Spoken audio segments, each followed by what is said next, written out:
Hi guys, ඔයාලා try කරලා තියෙනවද Caravan Fresh එකේ මේ dip cake කියලා තියෙන බිස්කට් එක?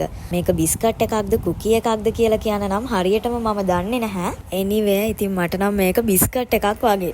ගෙදර ගෙනල්ලා මේක බාගෙට කනකොට තමයි මැදක් හරියදී හිතුනේ මේකට වීඩියෝ එකක් කරා නම් හොඳයි කියලා. ඉතින් ඔන්න unboxing වීඩියෝ එකක් නම් කරන්න උනේ නැහැ. මේ තියෙන්නේ මේ වගේ පැකට් එකක තමයි එන්නේ. ওই පැකට් එකෙන් ෆුල්ම එයාලා ටයිට් වෙන්නම බිස්කට්ස් ටික පැක් කරලා තියෙනවා.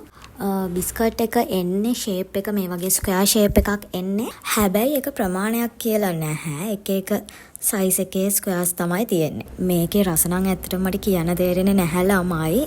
කිරි රසයක් එනවා. ඒත් එකම ස්වීට් එකකුත් වෙනවා. හැබැයි ලොකුම පැණි රස ගතියක් නැහැ.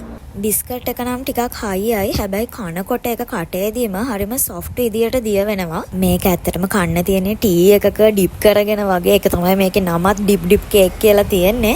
හැබැයි මම නම් කෑවේ නිකන්. ඒක මට ඒ විදියට මාරම රසයි. මොකද මම මිල්ක් ටී ලවර් කෙනෙක් නෙමෙයි.